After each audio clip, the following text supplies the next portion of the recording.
Hi friends, ఈరోజు మనం chicken fry చేయబోతున్నాము. సో ఫస్ట్ చికెన్ ఫ్రై చేయాలంటే మనం చికెన్ బాగా కడుక్కొని దాన్ని ఉడికించుకోవాలి. చికెన్ ఎంత బాగా ఉడికితే పీస్ అనేది అంత బాగుంటుంది. సో వీటికి కావాల్సిన ఇంగ్రీడియంట్స్ ఏంటంటే ఆనియన్స్, టమోటో, కొత్తిమీర, కరివేపాకు, పచ్చిమిర్చి, మసాలాలు. సో చికెన్ బాగా ఉడికింది. ఇప్పుడు చికెన్ని పక్క తీసి పెట్టుకొని బాండ్లు పెట్టుకోవాలి. బాండ్లు బాగా హీట్ ఎక్కిన తర్వాత ఆయిల్ తగినంత పోసుకోవాలి. నూనె బాగా కాగిన తర్వాత మసాలాలు వేసుకోవాలి. నెక్స్ట్ కరివేపాకు, ఆనియన్ కొంచెం వేగిన తర్వాత టమోటాలు వేసుకోవాలి. తర్వాత బాగా కలిపెట్టుకోవాలి. కొంచెం పసుపు వేసుకోవాలి.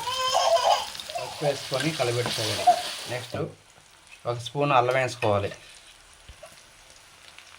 అల్లం వేసుకొని బాగా కలిపెట్టుకోవాలి. ఉడకబెట్టిన చికెన్ని దాంట్లో వేసుకోవాలి.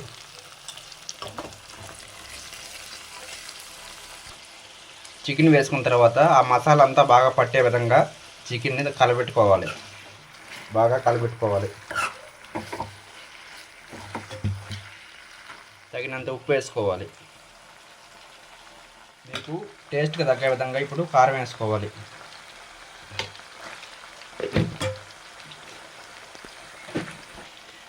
కొంచెం ధనియాల పొడి వేసుకోవాలి. ధనియాల పొడి వేసిన తర్వాత గరం మసాలా కొంచెం వేసుకోవాలి. ఇప్పుడు చికెన్ని బాగా కలబెట్టుకోవాలి. చికెన్కి మసాలాలు బాగా పట్టే విధంగా కలబెట్టుకోవాలి. కలిపేటప్పుడు స్మెల్ సూపర్గా వస్తుంది ఫ్రెండ్స్. మీరు కూడా ఈ విధంగా ట్రై చేయండి. స్మెల్ సూపర్గా వస్తుంది అండ్ టేస్ట్ కూడా వేరే లెవెల్లో ఉంటుంది. ఏమన్నా ఉందా చికెన్. లాస్ట్లో కొత్తిమీర వేసుకోవాలి.